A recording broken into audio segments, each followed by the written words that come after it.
Dan wil ik even iemand uitnodigen. Een manneke die door mijn fout op straf is moeten staan op de school. Omdat er een liedje aan het zingen wordt op de speelplaats en de juffrouw gezegd, ga ik zich maar eens tegen de moer staan, want zo gaat zingen ze niet op de speelplaats. Voor het goed te maken met de jong heb ik gemoed genodigd. En ik zou zeggen, geef hem het daarvoor een applaus voor Zico!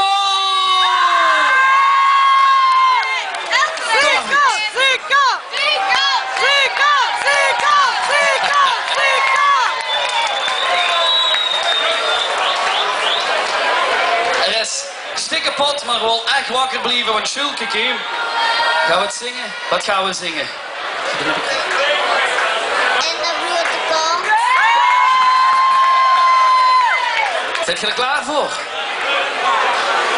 Beste mensen, Schulke samen met Zico. We gaan in de blote!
Achter allemaal die Hannekes er nog eens in. Hoe zijn die Hannekes? Hoe zijn die Hannekes? Hoe zijn die Hannekes? Hoe zijn die Hannekes? En we gaan zwaaien. Van links naar rechts. Kom. Verzekeren, dansen in het rond. In de bloed de kont. In de bloed de kont. Verheffen het glazen moer. En zetten aan de mond. In de bloed de kont. Ja! Verzingen, dansen in het rond. In de bloed de kont. In de bloed de kont. Verheffen het glazen moer. En zetten aan de mond.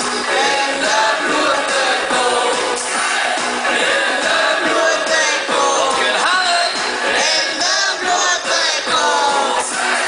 Ja, ja, ja, ja, ja, ja, ja,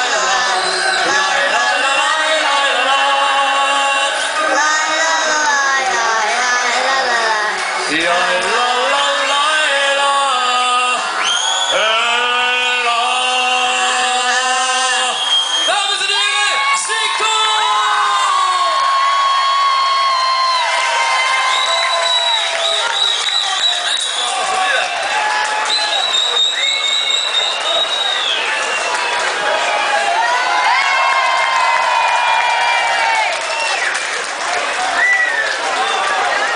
Zal er dan nog één en allerlaatste